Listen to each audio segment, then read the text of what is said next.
I'm Chris Bryant, CCIE number 12933, and I'd like to welcome you to the second part of a two-part series on Cisco access servers in CCNA, CCNP, and CCIE home labs. In the first video, we took a look at the theory of access servers, how they can fit into your lab, why you really want one, and they do make life a lot easier on you, especially as your home lab grows. And if you're on the YouTube website, you can just look to the right. There's a list of my videos over there, and you can certainly find the access server video, the first part of it, in there. If you're on my website, directly below the screen, I'll have a link to part 1 on the website, and also a link to a page that will give you an access server configuration that you can certainly just copy and paste straight into your access server. But the configuration of an access server is only about 20% of the battle. Then you have to get used to a couple of keystrokes that will help you navigate the pod, and there are one or two fairly common errors that everyone, and I include myself in that, run into when we first start using an AS. So I want to demystify some of that and show you how to avoid those errors. I'm going to show you the basic configuration first, which I've already put into place on this particular router. And you can see I've got an IP host table and an interface, a loopback interface, and these are really the keys to the whole thing. Because as I mentioned in the first video, we've got that octal cable, and I've taken the numbered 1 RJ45 connector and put that into my router 1. The connectors will actually have little numbers on them. I've then taken my connector 2, put it in a router 2, connector 3 into router 3. I took connector 4, put it into my first switch, connector 5, put that into my second switch, and then my connector 6 went into my frame relay switch, which I call FRS. So I've got that all done, so you'll notice the number 2000 followed by the connector number. That's what we need to put here in our IP host statement. So we've got IP host, the host name of each device, the line number we're actually going to be using, and then the loopback address configured on the access server. And that's just about all of the configuration. There's not a lot that's required, but on your async lines, and here on this router model, you see line 1-8, and that of course includes all the lines in between as well. The transport input all command you need, and I strongly recommend you use this no exec command. If you've ever used an access server and you go out to a router, and when you make the connection you get a lot of garbage characters, if you put the no exec command there, that'll get rid of it, because that's what we call a rogue exec session. So unfortunately the time limit here of 10 minutes for YouTube videos doesn't allow us to go into a long discussion of that, but suffice to say, if you just put that no exec command there, you won't have to worry about it. And judging by my email and posts on my Cisco certification forum, that's probably the second most common error or problem that access server users run into. And you may already be thinking, what's number 1? Well, we're getting to that in just a moment. But let's assume that we just connected to this particular router.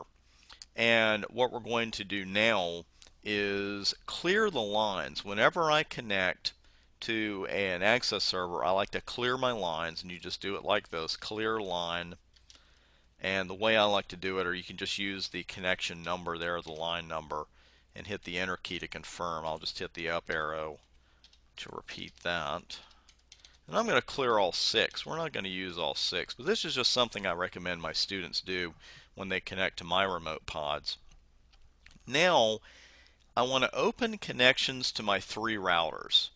And let's take a look at that IP host table again. You can see the host names on my routers are R1, R2, and R3. Not very imaginative, but it gets the job done. So now I want to open that connection. To initially open these connections, what I want to do is put in the full host name and then hit enter. And you can see it's trying R1 100.111. It shows you the loopback address and the line number, and then open. And then as you can see, the prompt has changed. I'm actually on router 1. Now let's say that I've done whatever I want to do here, and I now want to go over to router 2. Well, remember, the access server is really the hub of your rack. It's the hub of your home network. So to get to router 2 from here right now, we've got to go back to the access server and then go back out to router 2. It's one of these things that sounds complicated, and when you do it a couple times, you go, oh, that's easy. Here's the keystroke I was mentioning. It's Control-Shift-6 and then X. And that takes you back to the access server, because I get asked that a lot in my video boot camps. People will come back and say, hey, how did you keep going back to the access server? Well, that's how. It's Control-Shift-6 and then followed by the letter X. It is not one long keystroke. Do Control-Shift-6 first, then X. We'll open a connection to router 2. I just put R2 and hit enter. Control-Shift-6X, and I'm back at the access server. Now I'll open a connection to router 3 and hit enter twice, and there I am. So now I'm going to go back to the access server, and let's say now I want to go back out to router 1. And this is what I was mentioning earlier. This is the number one issue that newcomers to an access server run into, because we'll put in R1 here and hit enter, and we get this really strange message. The connection has been refused by the remote host. Well, that's because that line is still busy with our original connection. We just suspended it when we came out of it with Control-Shift-6X. We didn't terminate it. So now to open that existing connection, to rejoin it, we're going to use the connection number, which in this case is simply 1. And you can see we'll get resuming connection 1 to R1, hit enter again, and there you are. We'll go back. I'll hit 2 now to rejoin router 2. I go back to the access server. See, again, if I put in R3 here, I'm going to get connection refused by remote host.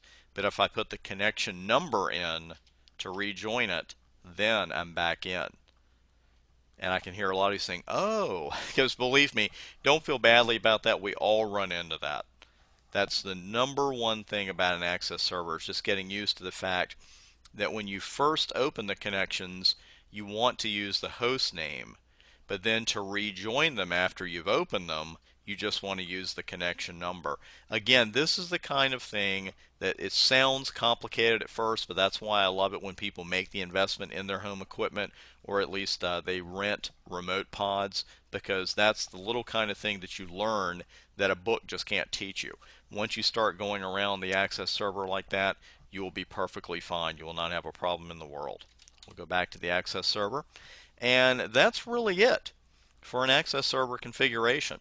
I want to mention to you that if you want your own config, if you want to actually just get a copy of the one that I've used here, just go to Google and put in the term Cisco Access Server. The first match you get will be a Cisco page listing some 2,500 routers that you can use as access servers. And as I mentioned in the first video, you do not need to spend a lot of money on the access server. You do not need the latest and the greatest. A 2,500 router, the right model, can work for you beautifully, and they are readily available on eBay and from used Cisco equipment dealers. Also, when you do that search on Cisco Access Server, the second match you come to will be a match to my website, and you can go straight to that page, and it's got an access server configuration just like the one I've got here, and you can just copy and paste that straight onto your AS. Actually, right before I created this video tonight, I got an email from a student that said, hey, I did that and it just worked perfectly. So again, configuring an access server, it's one of those things at first it's a little unusual. To navigate the pod, it's a little unusual, but after a little bit of practice, you're zooming around it like a pro, and you should be, because that's what we are. We're professionals, and we need to know how to do this kind of thing.